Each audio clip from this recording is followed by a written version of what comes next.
Karena sudah, saya ingin ngucapin terima kasih banyak karena udah menyempatkan waktunya untuk hadir di sini. Semoga waktu yang disempatkan ini menjadi waktu yang diberkahi oleh Allah Subhanahu wa taala, sehingga karena keberkahan itu Allah turunkan banyak-banyak kebaikan kepada keluarga kita masing-masing.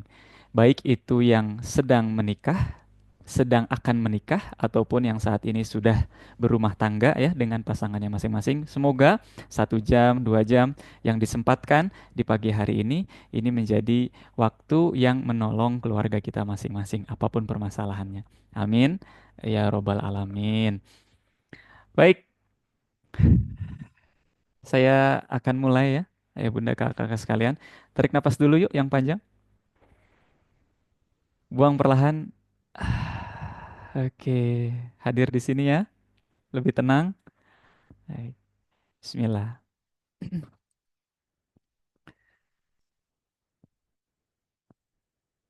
Oke. Harmoni hati, komunikasi suami istri berbasis kebersihan hati. Saya sebenarnya pengen nyapa, masih pengen nyapa satu persatu ayah bunda yang sudah hadir di hari ini.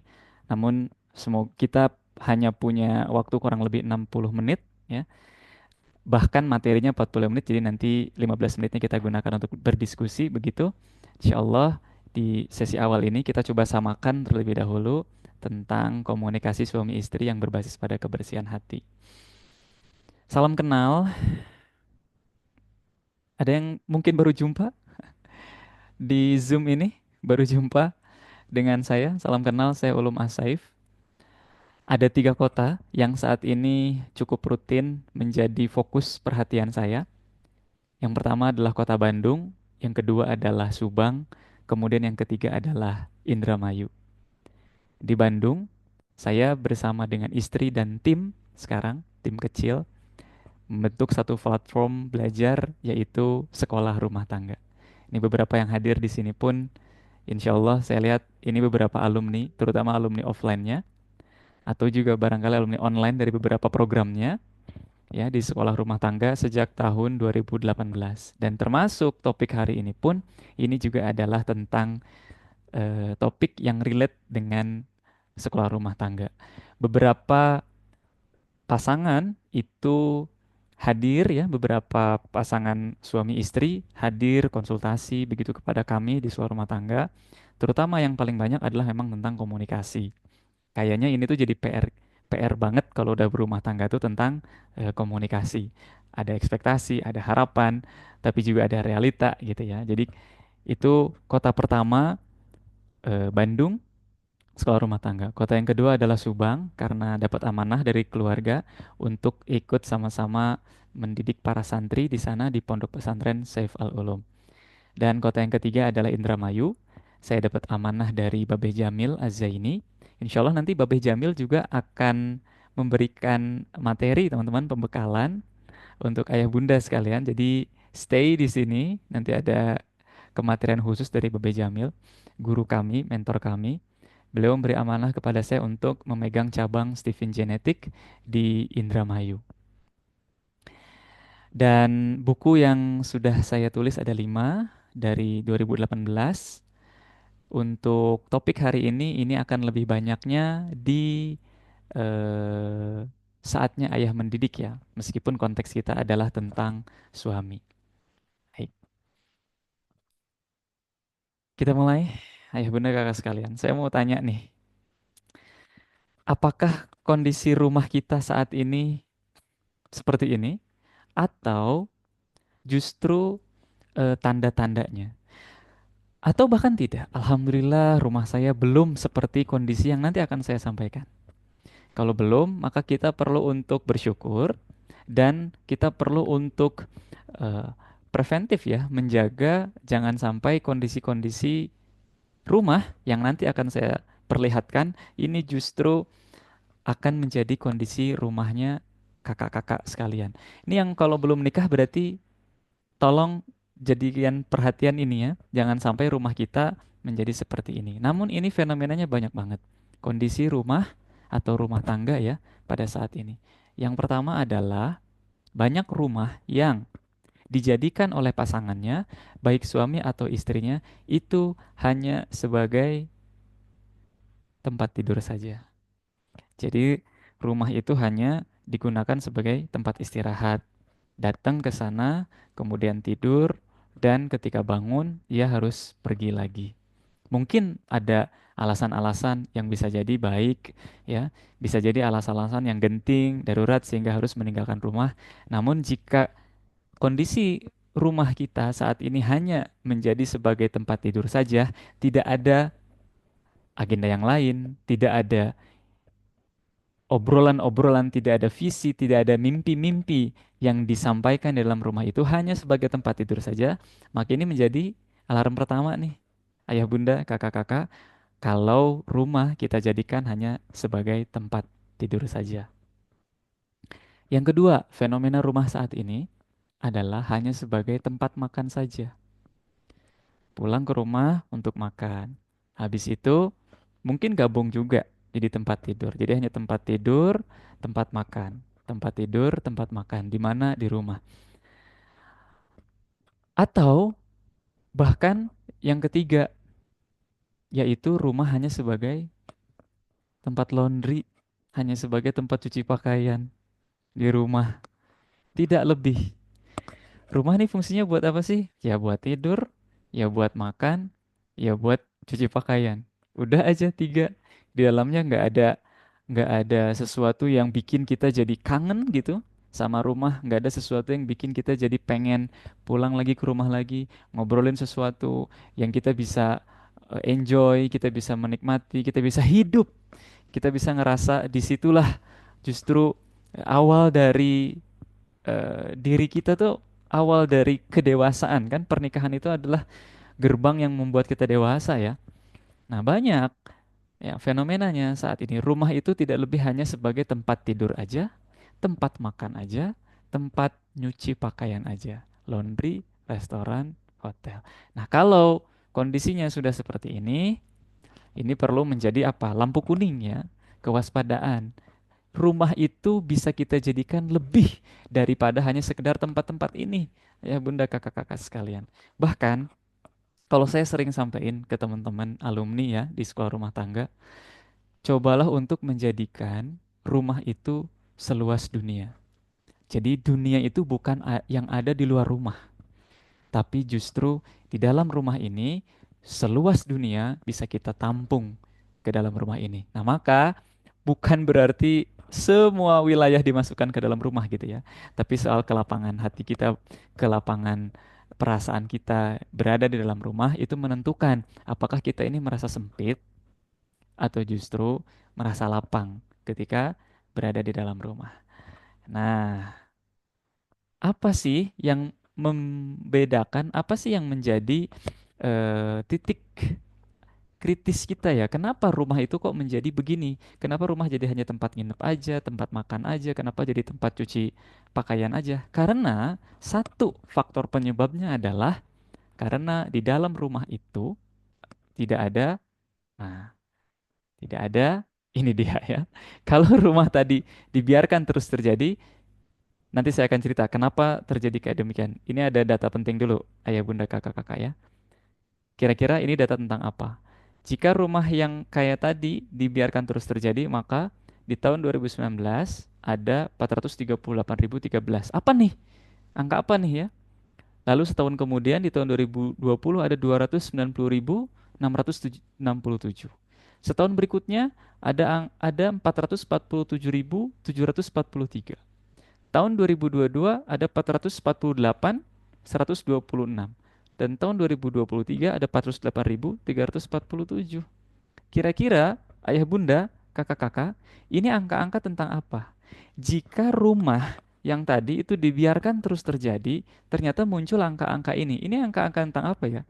Ketika rumah hanya dijadikan sebagai tempat tidur saja, rumah hanya dijadikan sebagai tempat makan aja, rumah hanya dijadiin sebagai tempat cuci pakaian aja atau laundry. Kira-kira ini angka-angka tentang apa? Silahkan di kolom chat boleh. Ada 14 Bunda Diana, perceraian. Ada yang punya Ide yang lain? Ada yang punya pemikiran yang lain? Ini angka-angka tentang apa?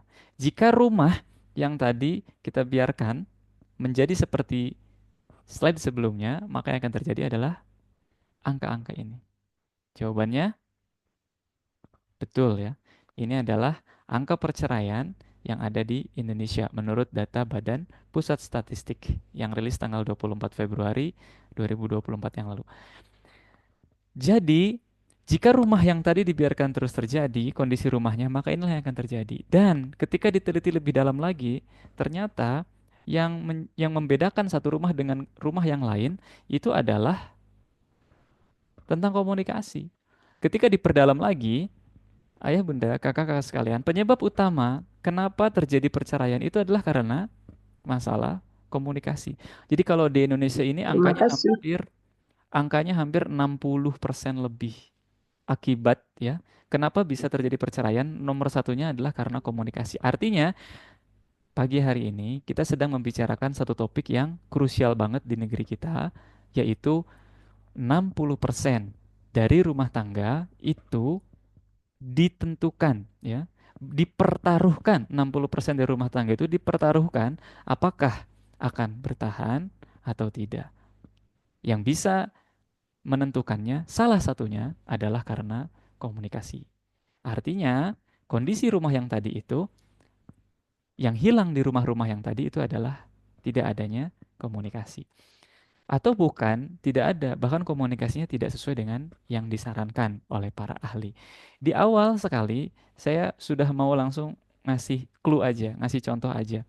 Kayak gimana sih komunikasi-komunikasi yang bisa kita sampaikan dengan pasangan kita masing-masing, ya, di rumah. Ini langsung bisa kita lakuin ya.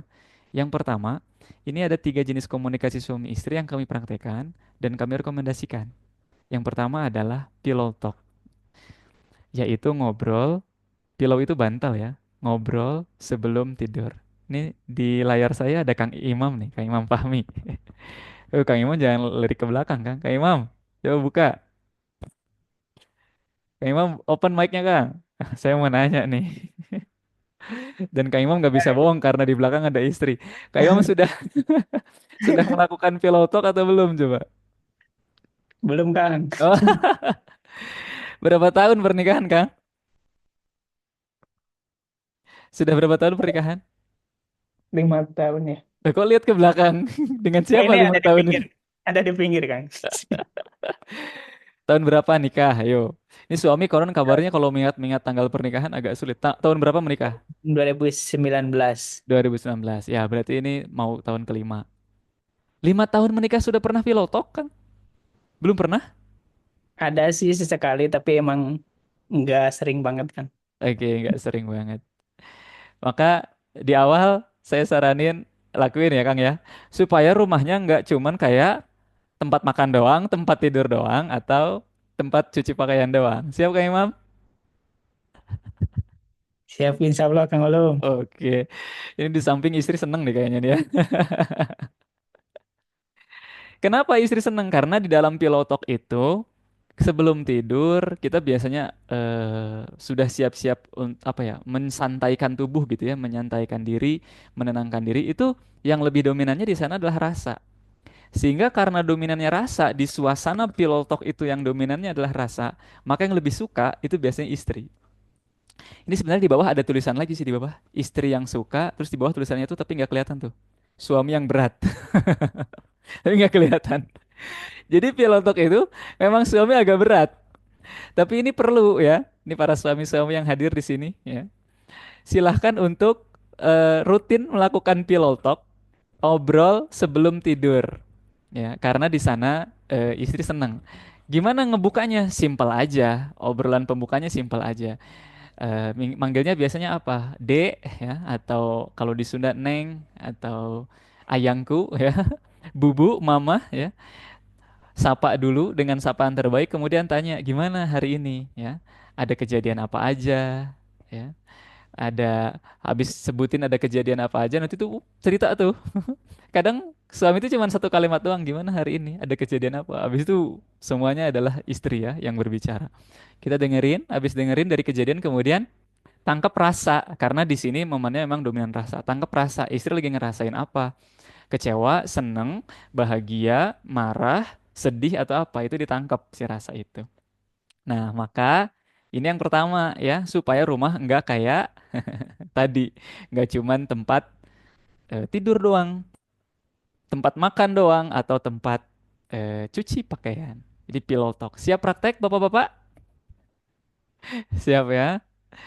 Yang kedua, nah tenang, ada nomor yang kedua. Jenis komunikasi suami istri yang kami praktekkan dan juga kami rekomendasikan. Yang kedua adalah deep talk. Wah, ini kalau deep talk, sekolah rumah tangga udah bikin khusus nih di YouTube playlistnya ya. Playlist deep talk. Kalau di sini dominannya bukan rasa, dominannya adalah rasio alias akal ya. Dan di sini suami yang suka karena logika atau kekuatan berpikirnya suami itu akan digunakan ya, diperas banget untuk ngobrolin sesuatu yang penting.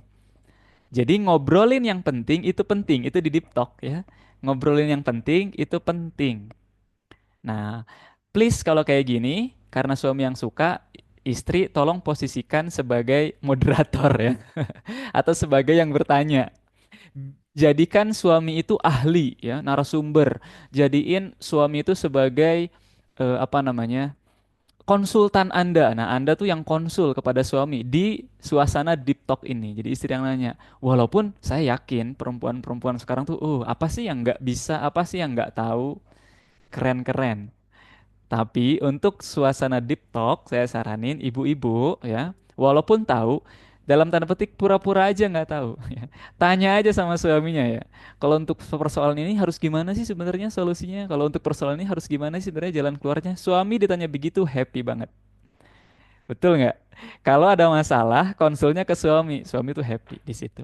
Dan ketika suami ngasih solusi, please jangan ditolak ya. Di talk ini ya. Ya, ketika suami ngasih jalan keluar, jangan langsung, kayaknya nggak mungkin deh. Kamu mah menggampangkan urusan. Kamu mah suka ngegampangin. Wah, padahal di momen deep talk, konsultannya siapa? Suami. Kebayang nggak Anda konsul ke seseorang, terus konsultannya ngasih solusi, lalu Anda bilang, nggak mungkin deh kayaknya kayak gitu. Gimana tuh kira-kira ya? Saat itu suasananya Anda nggak dapet manfaat dari konsultan Anda gitu ya. Konsultan Anda juga pasti bete tuh. Maka di deep talk ini, simpan suami di singgasananya sebagai konsultan. Siap praktek? Siap ya? Nah, itu baru dua. Yang ketiga, ada juga ternyata jenis komunikasi yang lain yang direkomendasikan. Apa itu? Jadi setelah pillow talk, deep talk, yang ketiga adalah fun talk. Ngobrolin yang nggak penting itu penting. Yang sekarang lagi nggak penting apa sih? Itu tuh diobrolin juga sama sama pasangan ya, sama suami, sama istri. Apa sih yang nggak penting sekarang? Misalkan apa ya? Yang suka disebut-sebut, suka di-mention-mention, suka jadi hashtag gitu. Yang suka viral-viral gitu. Apa sih? Eh, ubur-ubur ikan lele bukan? Apa sih? Apa sih ya? Ubur-ubur lele bukan? Eh, itu tuh nggak penting sih memang, tapi penting kalau sudah nikah. Jadi ngobrolin yang nggak penting itu penting, ya. Maka coba ketiga-tiganya ini mulai kita sadari. Nah, ini dia. Ubur-ubur ikan lele ya. Pagi ini belajar dulu le. Wede. Betul. Ini ngobrolin yang begini-begini ya pasangan nih. Ini penting ya. Ini bisa bisa bikin rumah tuh nggak hanya sekedar tadi, cuman tempat tidur, tempat makan dan tempat cuci pakaian doang. Alhamdulillah pillow dan fantok sudah terbiasa. Nah, Mas Dai. Deep talk-nya gimana? Deep talk-nya yakin lah kalau Mas Dai sama Kak Vivi mah ya. Selain pillow dan fun itu berarti deep talk gitu ya. Oke, sip ya. Cukup mudah untuk diingat ya. Jadi saya harap meskipun ini masih awal, ini belum kepada bagaimana komunikasi hati belum, belum kepada bagaimana membersihkan hati gitu ya. Tapi mudah-mudahan di awal ini kita bisa menghindari kondisi rumah yang tadi, yaitu apa? Kita sadar pillow talk, deep talk, dan fun talk. Oke. Nah, maka Kalau kayak gitu, dari mana ya kita memulainya? Jadi tiga-tiga talk tadi itu dari mana mulainya? Ya, ini relate sama topik kita nanti. Ya, tentang bagaimana membersihkan hati. Oke, kita mulai ya. Bismillah. Ada analogi yang paling sering disampaikan kalau bicara tentang komunikasi, yaitu apa? Teko hanya mengeluarkan isi teko. Ini saya ada ini ya, ada apa? Gelas gitu. Kalau di dalam teko itu adalah isinya kopi, misalkan, kemudian saya tuangkan, maka yang keluar dari isi teko itu juga adalah kopi. Kalau dalamnya susu, maka yang tertuang juga adalah susu. Kalau dalamnya air comberan, maka yang keluar juga adalah air comberan. Jadi, teko hanya mengeluarkan isi teko. Dari analogi ini sebetulnya, ujung teko itu adalah lisan kita, ayah bunda. Lisan kita ini ujung tekonya, sementara isi teko itu adalah bagaimana kondisi hati. Jika kondisi hatinya belum tenang, gelisah, maka itu akan tercermin kelihatan dari lisannya. Jika kondisi hatinya tenang, ya sering membersihkan. Saya nggak bilang kita ini bisa terus bersih gitu ya. Saya nggak bilang kita ini bisa terus-terusan suci gitu. Tapi kita ini yang bisa kita upayakan adalah rutin membersihkan. Nah, kondisi hati yang rutin membersihkan, kotor, bersihin lagi, itu akan tercermin dari kata-katanya. Itu akan tercermin dari apa yang dia ucapkan. Oleh sebab itu, jika kita berbicara tentang komunikasi suami istri, maka kita wajib kudu banget untuk ngecek bagaimana kondisi hati dari masing-masingnya, ya, dari masing-masing suami istri itu sendiri. Belum kepada teknis-teknis ya komunikasi efektif, ngobrol tuh gimana gitu. Tapi yang lebih awal justru adalah tentang bagaimana kondisi hati kita masing-masing. Dan ternyata analogi ini itu diperkuat ayah bunda, kakak-kakak oleh seorang ahli yang sudah puluhan tahun ya, 30 tahun meneliti tentang hubungan atau relasi suami istri, yaitu John Gottman yang nulis buku juga salah satunya The Seven Principles for Making Marriage Work ya. Beliau tuh bilang, pasangan yang mampu mengenali, memahami, dan mengelola emosi, yang mana itu semua adalah cermin dari kebersihan hati, itu akan berkomunikasi lebih baik dan bisa menangani konflik secara lebih efektif. Jadi, kuat banget hubungannya antara komunikasi suami istri dengan kondisi hati. Dan ini bukan saya yang bilang, tapi para pakar, para ahli pernikahan, ini semuanya sudah membuktikan. Bahkan kalau John Gottman ini ya, beliau tuh bisa memprediksi hanya dalam waktu 15 menit. Ya, biarkan suami istri berbicara dalam waktu 15 menit, maka Gottman ini akan melihat, ya, dia akan mendengar, menyimak kata-kata apa yang keluar dari pasangan ini ketika ngobrol 15 menit. Kemudian Gottman bisa memprediksi apakah pasangan ini akan berakhir pada perceraian atau tidak. Akurasinya 90%. 90% yang ditebak sama beliau dari mendengar percakapan obrolan suami istri itu bisa ditebak apakah ini akan bertahan rumah tangganya atau akan bercerai. Dari mana magic nih? Bukan, tapi dari data yang dibaca, kata-kata ini mencerminkan kondisi hati. Kalau kondisi hatinya kotor atau bersih, ya, kalau kotor itu nanti besar kemungkinan dia akan berpisah. Tapi kalau ini kata-katanya cermin dari kebersihan hatinya, maka besar kemungkinan dia akan bertahan dalam pernikahan. Jadi, penting apa penting banget menjaga kebersihan hati? Penting banget. Ya, dan bahkan tidak hanya dalam konteks rumah tangga ya. Nanti misalkan punya anak juga penting. Nanti dalam konteks pekerjaan juga penting banget ngejaga kebersihan hati karena kita membutuhkan komunikasi-komunikasi di hampir semua bidang di kehidupan kita. Terlebih apalagi di dalam rumah kita masing-masing. Sekali lagi, yang ngebedain satu rumah dengan rumah yang lain adalah apa? Komunikasi. Dan komunikasi pentingnya dari kebersihan hatinya. Cermin dia tuh, cermin dari kebersihan hati. Oke, nah maka inilah topik kita pada pagi hari ini tentang mengharmoniskan, menselaraskan bagaimana lisan dan hati bisa selaras. Bersih di hati, bersih di lisan. Oke. Ada tiga langkahnya yang bisa kita upayakan dan bisa kita praktekkan saat ini juga, sehingga nanti pas kita pakai di Pillow Talk bisa, kita pakai di Deep Talk bisa, kita pakai di Fun Talk juga bisa. Ada tiga langkah-langkahnya, ada tiga upayanya. Yang pertama adalah kita perlu untuk berlatih komunikasi yang sepenuh hati. Nanti kita akan latihan ya. Kemudian yang kedua adalah kita perlu untuk mengenali gaya komunikasi suami istri. Karena ternyata masing-masing pasangan itu punya gaya komunikasi yang berbeda-beda, yang khas banget. Nah, ini perlu dikenali. Bukan hanya mengenali gaya pasangan komunikasi istri ya atau gaya apa komunikasi saya, tapi ketika suami dan istri ini menikah, nanti gaya komunikasi yang terjadi itu akan seperti apa. Ini perlu untuk dikenali. Kemudian yang ketiga adalah membersihkan hati dari racun-racun komunikasi. Jadi, Ora ono kita Mas. berlatih di lisan ya, komunikasi yang sepenuh hati ya, berlatih. Artinya piye? Kemudian baik, ini ada yang belum mute.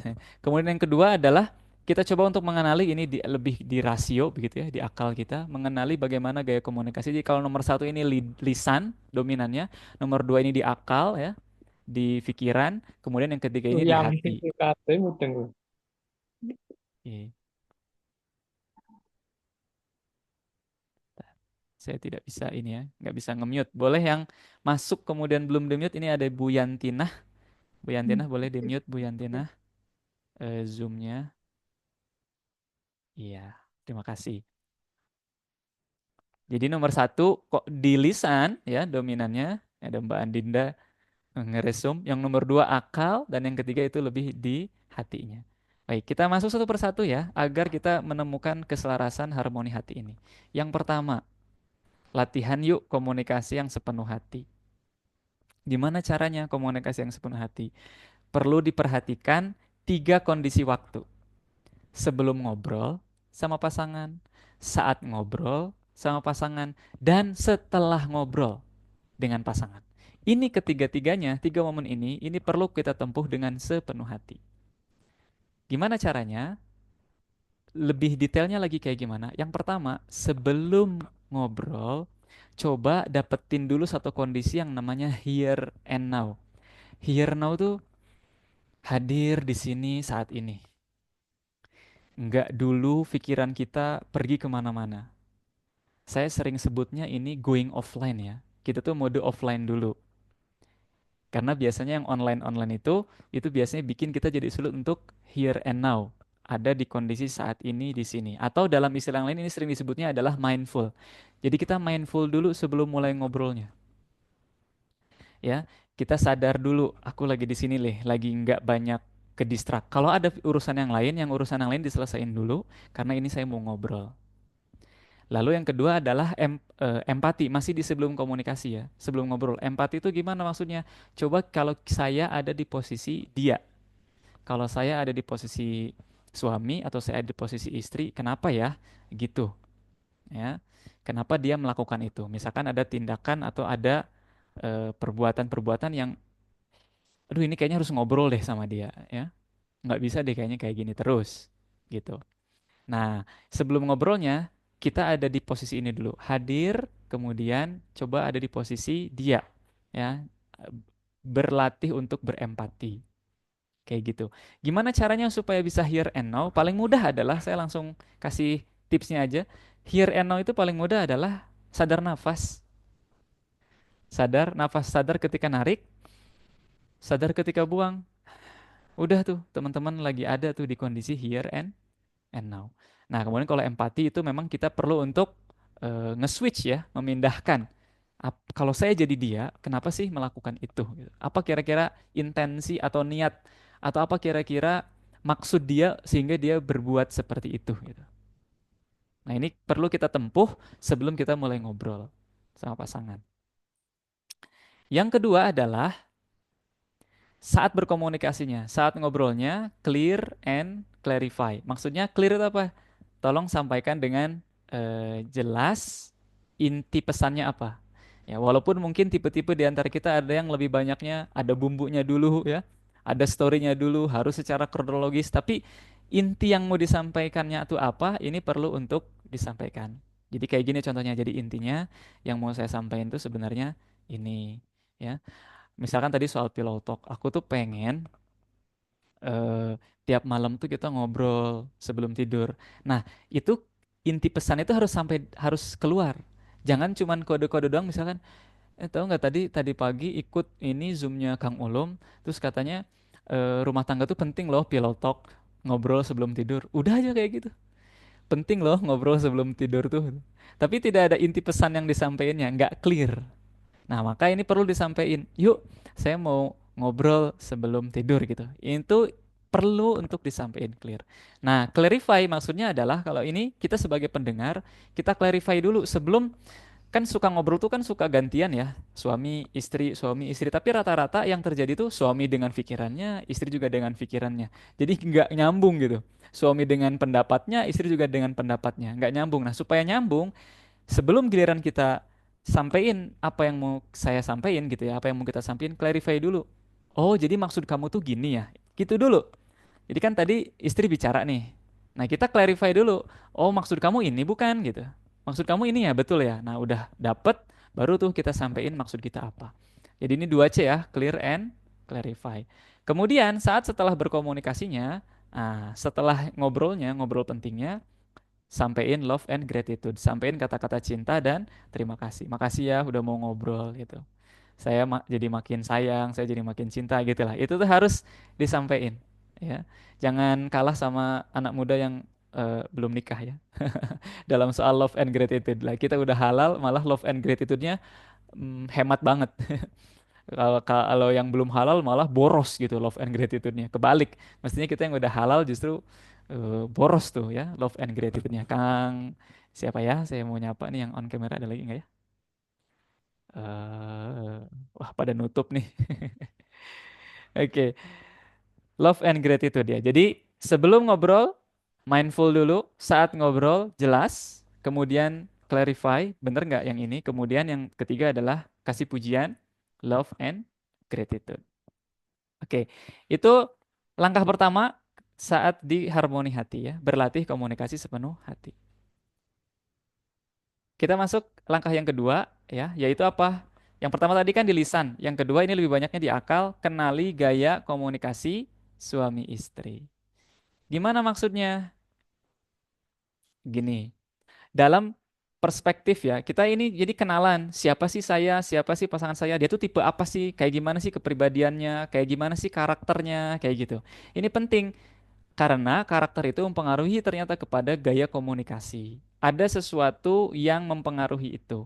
Nah, kalau kita pakai sudut pandang nurtur, nurtur itu ada tempaan lingkungan gitu ya. Gaya komunikasi seseorang tuh akan dilihatnya berubah-ubah. Gimana dia ketika ngobrol di kantor, gimana dia ketika ngobrol di rumah, gimana dia ketika ngobrol sama atasan. Itu tuh kayak berubah-ubah. Namun sebetulnya kalau kita pakai perspektif dari nature ya atau bakat istilahnya sesuatu yang terberi given factor ternyata ada pola-pola yang terulang dan ini yang dipakai di sebuah rumah tangga sekarang. Ketika sebuah rumah tangga dapat konsul suami istri ya tentang komunikasinya gimana, maka kita pakai paling awal adalah nature dulu sebelum nanti ke nurture. Nah, di nature ini faktor yang berulang ini ya sebuah rumah tangga sekarang pakai pendekatan, pakai toolsnya adalah dari Stephen yang ditemukan oleh Ayah Farid Poniman almarhum ya tahun 2024 ya beliau meninggal. Jadi menurut Stephen ada satu belahan otak yang lebih dominan yang dia menjadi imam, jadi pemimpin dari belahan otak yang lainnya yang itu ternyata mempengaruhi kepada gaya komunikasi dan polanya berulang-ulang. Yaitu ada yang dominannya di kiri bawah di sini ya di limbik kiri bawah itu biasa disebutnya tipenya sensing ya tipe orang dengan sensing kemudian yang di kiri atas itu tipe orang dengan thinking lalu kanan atas tipe intuiting kanan bawah tipe feeling kemudian yang tengah ini penyangga otaknya ini insting STIF in disingkat Stephen. Nah ternyata tipe-tipe ini eh, memunculkan pola yang berulang dalam komunikasi. Nanti saya akan sampaikan contohnya. Di sensing ya, yang tipenya sensing itu dominannya di panca indera. Sementara yang tipe thinking itu dominannya menggunakan logika. Yang tipenya intuiting itu dominannya menggunakan imajinasi. Yang tipenya feeling dominannya menggunakan perasaan. Ya, meskipun laki-laki ya dominannya perasaan, kemudian di tipe insting dominannya spontan. Dia spontan. Oke.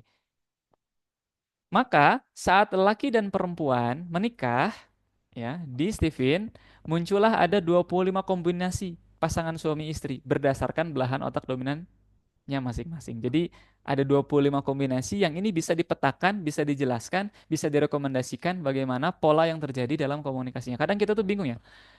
gimana sih sebetulnya aku tuh nggak nyambung-nyambung ngobrol sama suami misalkan. Aku tuh nggak nyambung-nyambung ngobrol sama istri. Kadang ada juga yang bilang, ih suami aku tuh cetek deh obrolannya gitu. Nggak se nggak sehebat aku gitu dalam berpikir misalkan. Nah, dengan kombinasi memetakan 25 kombinasi pasutri ini, itu bisa banget terjelaskan dengan lebih sederhana. Stephen ini salah satu kekuatannya adalah dia simple banget. Saya ambil contoh begini. Misalkan Anda adalah tipe sensing, maka kemungkinannya akan menikah dengan tipe sensing ini kemungkinannya akan menikah juga dengan tipe sensing lagi yang dominan panca indera atau menikah dengan tipe thinking atau menikah dengan tipe intuiting atau menikah dengan tipe feeling atau menikah dengan tipe insting. Ini kan kemungkinannya ya. Jadi ada 5 kemungkinan kalau Anda adalah tipe sensing. Sementara kalau Anda tipe thinking sama berarti kemungkinannya akan menikah dengan sensing, thinking, intuiting, feeling dan insting. Kemudian kalau dia intuiting maka kemungkinan juga sama ya.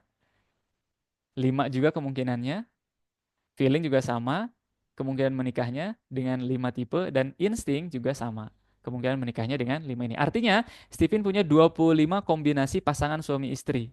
Yang ini bisa dijelaskan, bisa dipetakan, bisa ada rekomendasinya. Nah, apakah yang hadir di sini saya mau nanya dulu, apakah di sini baru pertama mendengar Stephen atau sudah pernah tes Stephen sebelumnya atau baru akan OTW? Ya, silahkan di kolom chat kalau sudah, tipenya apa dan pasangannya apa? Nah, ini Pak. Oke, Pak Arif intuiting. Pasangannya ini sudah menikah atau belum? Ya, Debbie sensing. Oke. Oh, OTW, pasangannya OTW. Pasangan belum pernah tes, Kak Dewi. Terima kasih. Sudah, saya feeling pasangan insting. Nah, feeling insting. Oke, Kak Niki belum tes. Baik. Ini katanya ada yang terlempar ya dari Zoom. Oke, OTW tes. Baik. Nah, kalau yang belum tes, bisa untuk eh, cari info ya di dekat kotanya masing-masing ya. Atau bisa juga di suatu rumah tangga, nanti ada yang yang berhak untuk memberikan tes dan memberikan penjelasan, terutama dalam konteks couple suami istri. Ya, ini ada nih feeling suami intuiting. Kalau Teknovika udah di ini ya, udah di suatu rumah tangga. Intuiting pasangan insting. Baik, seperti apa sih rekomendasi komunikasinya? Ini saya beri contoh. Contoh, suami thinking, istri sensing. Ini terjadi pada saya ya. Saya thinking, istri saya sensing. Jadi thinking ini dominannya logika analisis, sementara sensing itu dominannya di panca indera.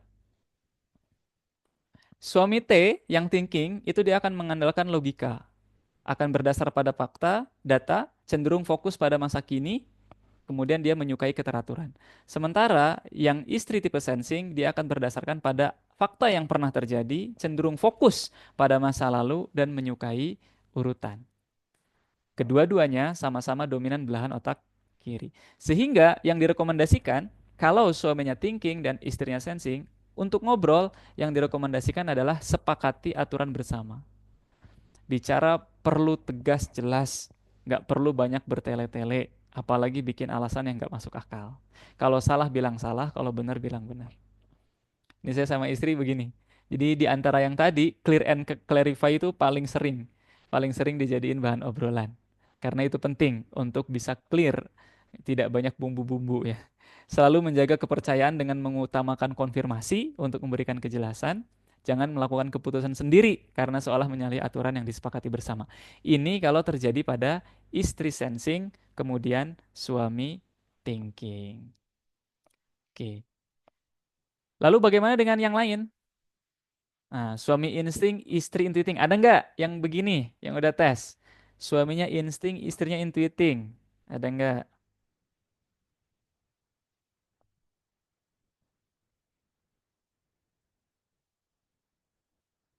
Ada nggak?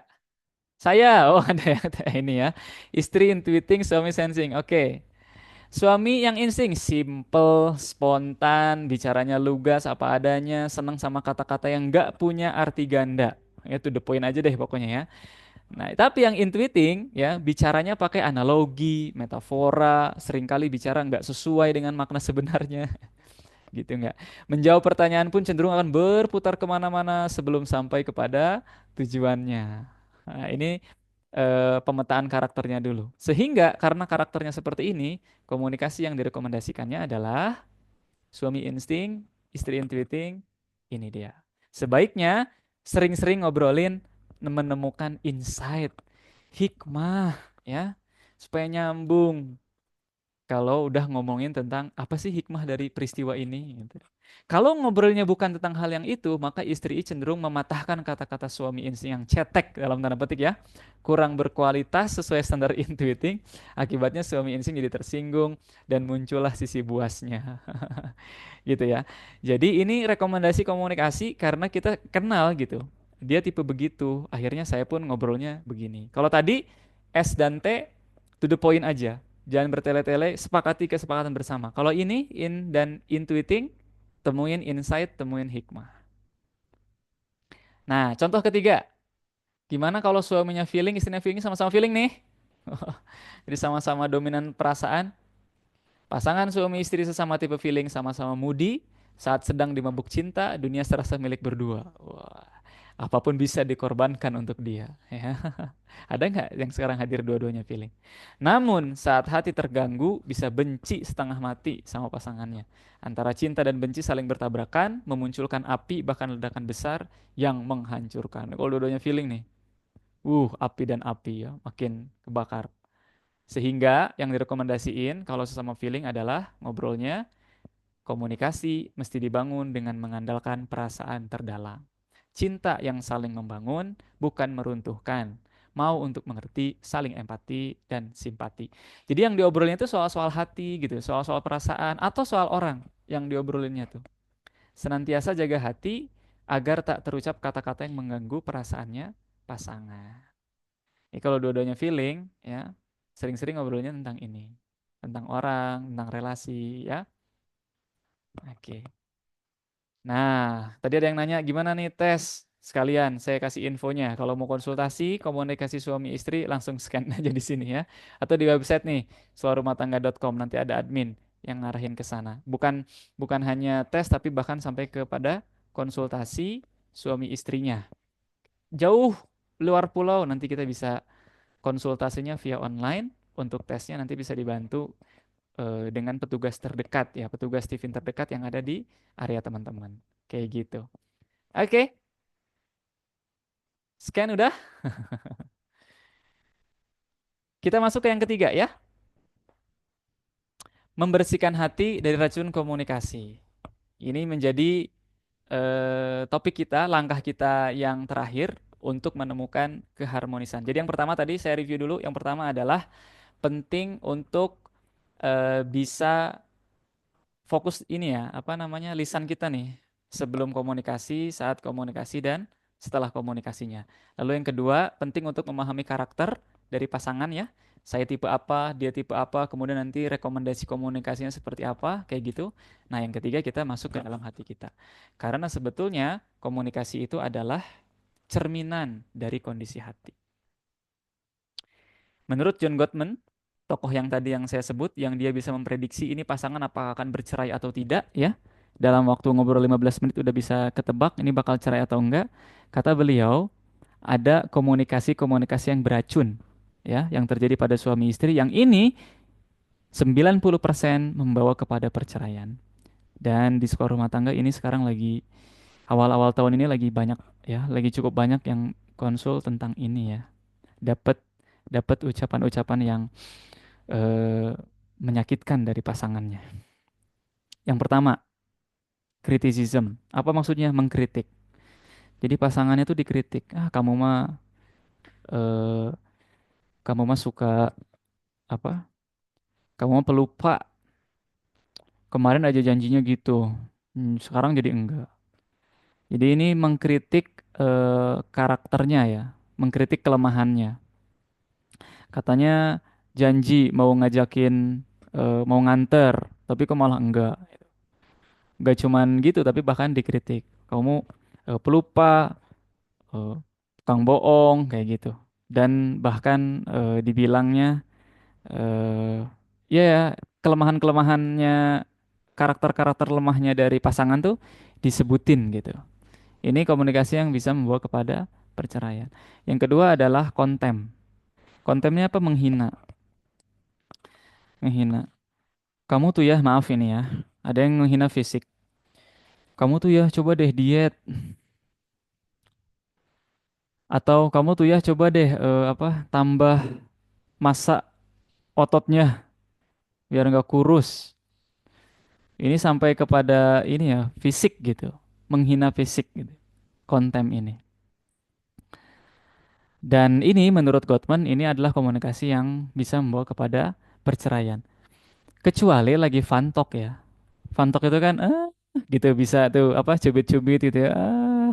Eh tambah berisi aja sih gitu ya. Lucu apa cabi-cabi-cabi. Kalau fun talk kan beda ya, suasananya emang lagi fun, tapi memang kalau suasananya lagi deep talk, suasananya lagi serius gitu. Apalagi cuman lewat chatting doang lalu kemudian dikritik tuh, kamu ini apa eh, timbangan ya, kiloan tambah terus terus makan aja, wah semua tuh ini harus di apa namanya, ini harus diwaspadai karena ini adalah komunikasi toksik. Yang ketiga defensif. Defensif itu apa?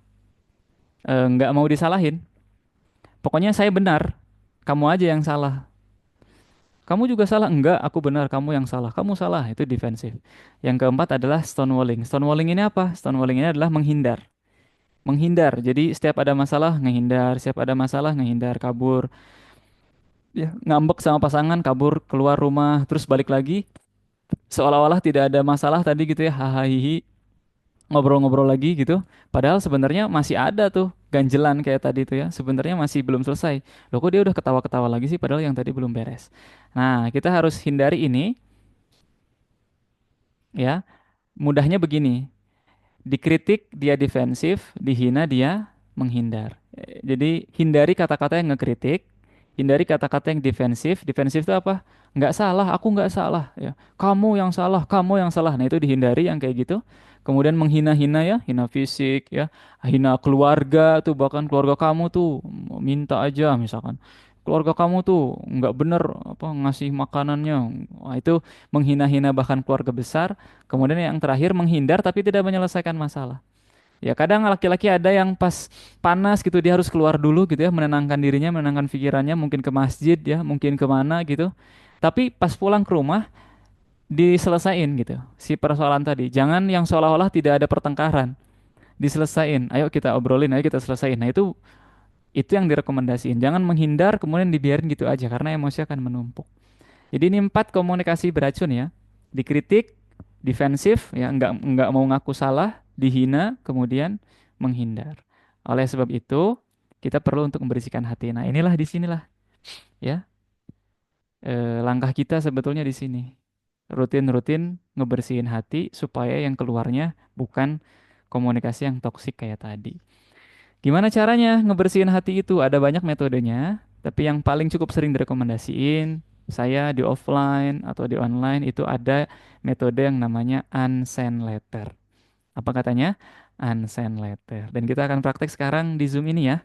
Silahkan yang eh, ada kertas ya, juga pulpen, silakan untuk disiapkan. Kertas dan bolpoinnya kita akan praktek untuk membersihkan hati dengan metode unsend letter. Yuk, saya tunggu. Kang Imam, ada kertas nggak sama pulpennya? Silahkan, Kak Leli, ya, Ibu Mawarni, Kang Andri, kertas sama pulpen, ya, Bu Ayu, ya, Kang Alfian, ya, silahkan.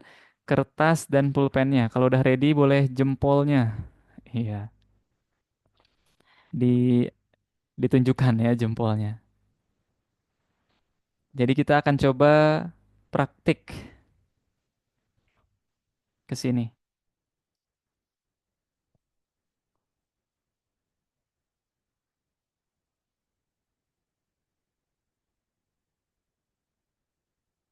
Silahkan saya kasih waktu dulu ya.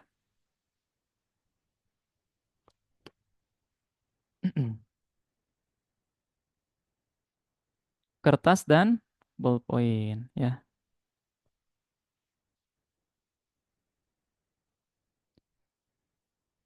Oke, sudah ngasih jempol. Kak Lia Beni Magelang, terima kasih sudah confirm. Oke. Kak Imam sudah siap kertasnya? Kertas dan ballpointnya? Sedahkah kertasnya? Oke. Ballpointnya belum. Memang dunia sekarang ini semuanya serba. Lagi masih nyari ballpoint. Oke, serba Tes, digital. tes. Satu, dua, tiga. Oke, satu dua tiga. Suara siapa nih? Silakan ya, kertas dan pulpennya. Boleh. Oke, sudah ngasih jempol nih banyak Kak Niki, Kak Arif, Kak Halimah. Terima kasih banyak.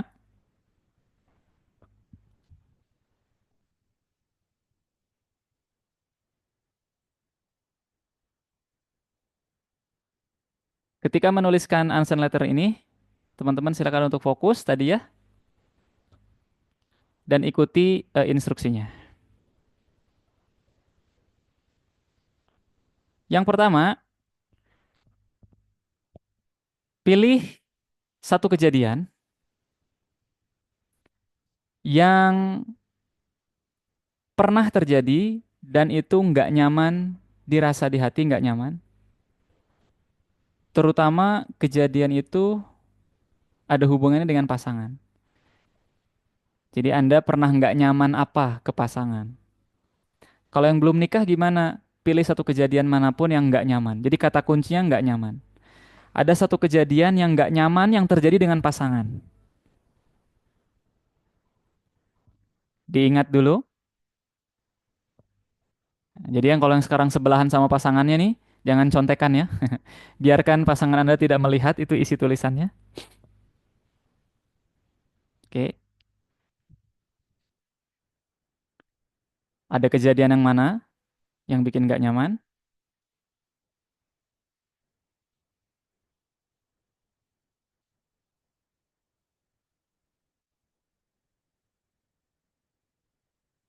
Setelah itu,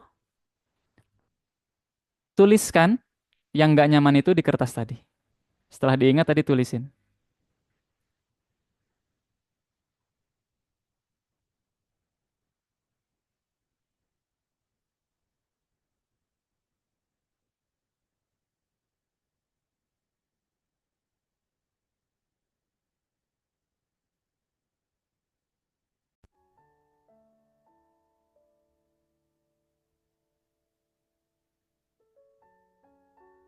Selain menuliskan kejadian, tulisin juga apa yang diucapkan oleh dia yang bikin nggak nyamannya.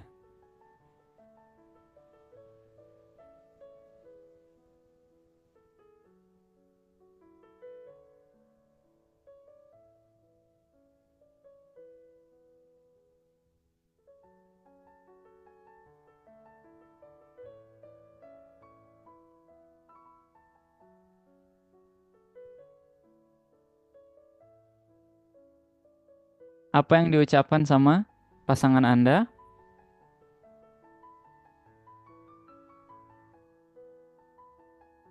Apa yang dirasa? Marah, sedih, tulis. Harapannya apa? Harapannya ia mengucapkan apa?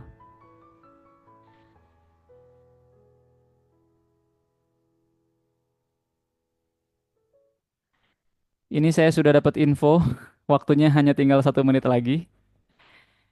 Di unsend letter ini mohon maaf sekali ya karena waktu kita. Di unsend letter ini tulis kejadian yang nggak nyamannya apa yang diucapin sama pasangan, yang bikin kita nggak nyaman. Tulis sejujur-jujurnya. Kemudian apa yang dirasa sama kita, marahkah, sedihkah, jujur juga tulisin. Lalu memang harapannya pasangan Anda tuh mengucapkannya apa sih? Ya.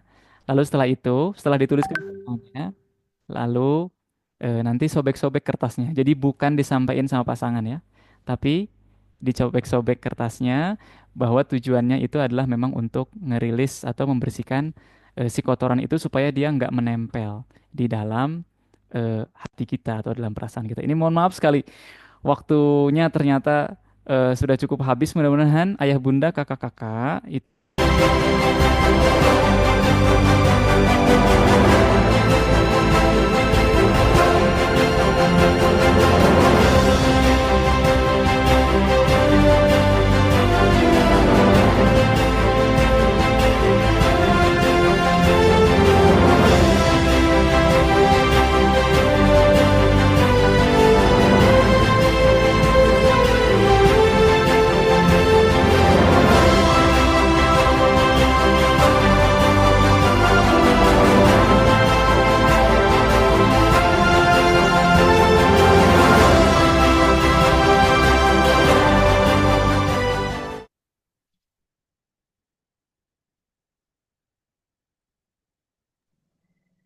Oke, baik. Sudah kembali ke ruangan ini. Masya Allah, luar biasa.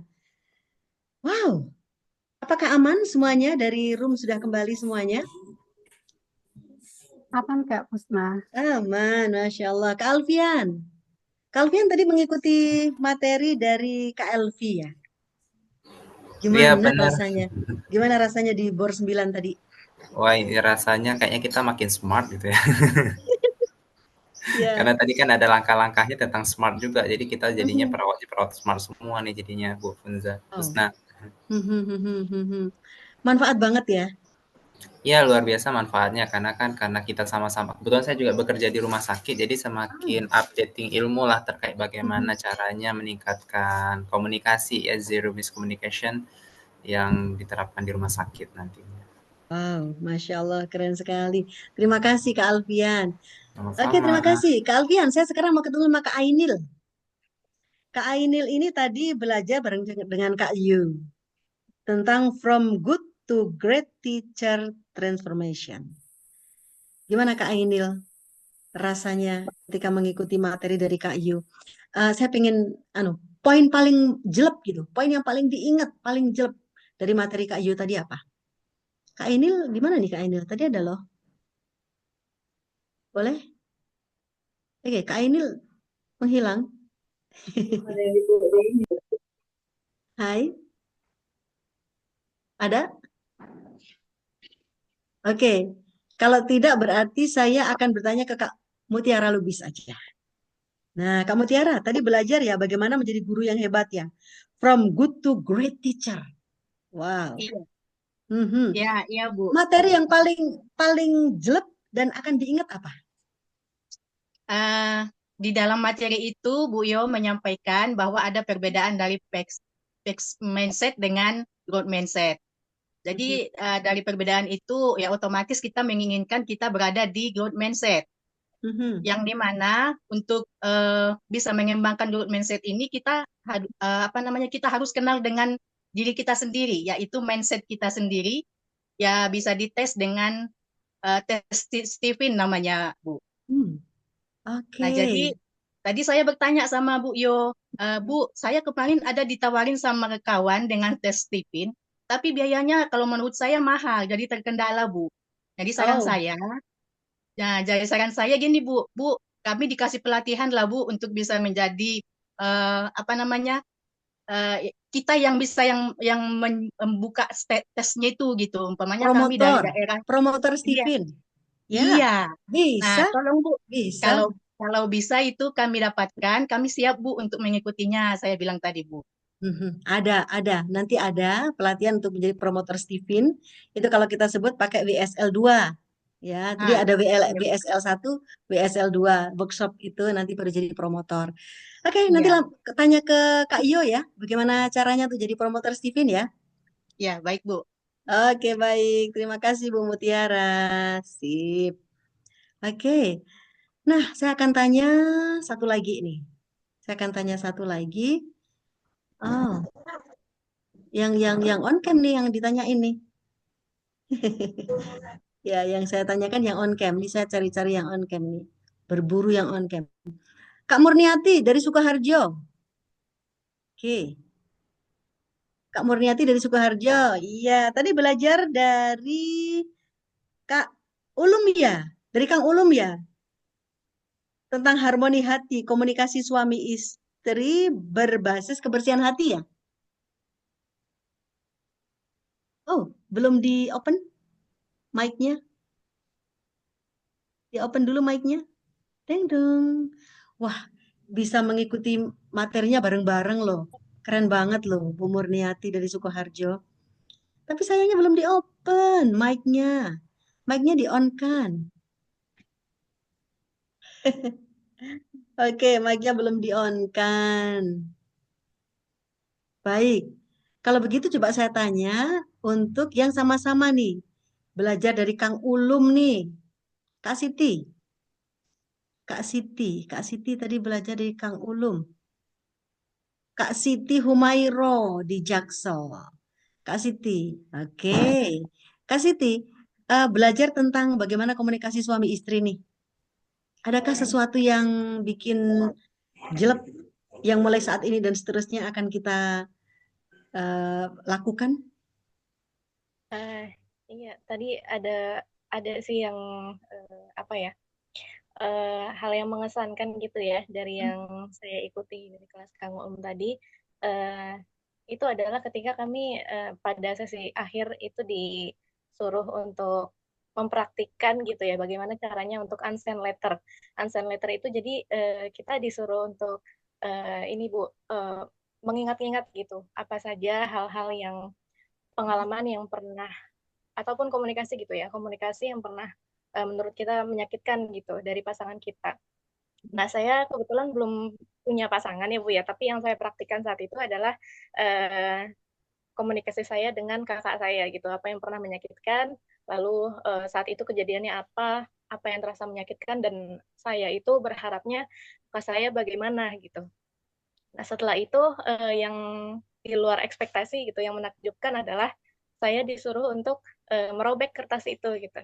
Jadi saat saya merobek-robek kertas itu, yang terasa adalah saya sedang apa ya, membakar kemarahan saya sendiri. Kayak gitu sih, Bu. Masya Allah, Masya Allah. Dipraktekkan itu bisa berdampak banget ya Kak Siti ya. Masya Allah. Terima kasih banget banyak Kak Siti. Oke, kakak-kakak, kita akan mengikuti penguatan nanti dari Babe Jamil Azaini. Nanti karena peserta itu lebih dari 3.000 Kak. Sementara Zoom itu tampungnya kan hanya bisa 1.000. Maka karena pesertanya itu 3.000-an, kita bagi dalam 3 link Zoom. Jadi ada Zoom 1, itu trainer 1 sampai 8. Kemudian kita ini di link Zoom 2, itu dari 9 sampai 16. Dan di link Zoom 3, itu dari 17 sampai 24. Oke.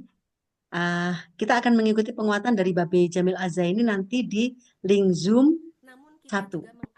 Ya. Apakah ini sudah bisa diikuti Kak Tia untuk di link Zoom 1? Apakah sudah fix bisa kita ikuti? Saya masih menunggu. Kalau oke, kalau sambil menunggu ya, sambil menunggu kakak-kakak. Terima kasih untuk kakak-kakak yang tadi sudah bergabung ya. Di BOR manapun Anda berada, dan tadi juga ada yang di main room karena tidak berhasil masuk ke dalam BOR karena sesuatu hal. Jadi nanti tadi ada sekitar 60-an yang kemudian belajar tentang engaging communication. Kita diskusi di engaging communication. Nah, sambil menunggu yang ada di masing-masing, sambil menunggu kita gabung di link Zoom 1 ya, sambil menunggu. Saya ingin tanya yang tadi ikut di main room bersama dengan saya. Oh, oke. Start screen. Oke. Kita sudah bisa mengikuti nih. Trainer yang inspiratif. Oke, Nah, para baik. trainer ini telah dibimbing dan diasah selama 3 bulan oleh Bapak Jamil Azaini dan juga para expert mentor hingga sampai tiba di hari ini. Nah, ini bahagia sekali ya, Anda tadi sudah mengikuti sesi sharing ya dari 24 trainer kita. Saya juga ingin menyapa Anda yang mengikuti melalui YouTube yang ada di Zoom 2 dan juga Zoom 3. Ya, tentu banyak sekali insight yang kakak-kakak sudah dapatkan tadi nih di breakout room-nya ya. Senang sekali kita sudah berkumpul kembali bersama-sama di sini. Namun sebelumnya saya ingin dong denger nih insight apa sih yang kakak-kakak dapat gitu ya. Jangan lupa tetap stay tune 420 orang ini sampai dengan nanti ya, sampai pukul 12 nanti. Karena apa? Kita nanti di akhir sesi akan memberikan apresiasi bagi Anda. Ini adalah bentuk kebahagiaan kita yang tidak akan Anda dapatkan di momen manapun, karena nanti Anda akan mendapatkan voucher senilai hari ini tuh 2,5 gram emas. Luar biasa ya, voucher 2,5 juta yang akan Anda manfaatkan, optimalkan untuk Anda terus bisa mengasah diri melalui Happy Counselor. Nah, ini hanya untuk Anda aja nih yang ikut bergabung bersama kita di sini. Dan bagi Anda yang aktif juga hari ini, yang Anda bertanya, yang Anda menjawab pertanyaan, juga akan kita bagikan 3 buah buku yang akan meningkatkan kualitas hidup Anda, karya Pak Jamil Azaini ya. Bukunya itu nanti akan kita berikan bagi Anda yang sudah aktif hari ini, dan juga mengabadikan ya momen Anda, insight Anda, silakan Anda tuliskan, nanti posting di Instagram, baik itu melalui story ataupun melalui post ya, ataupun melalui reels. Lalu kemudian jangan lupa Anda tinggal tag saja, nanti tag Academy Trainer, dan jangan lupa juga pakai hashtag untuk memudahkan kita mencari pemenangnya siapa, yaitu hashtagnya apa?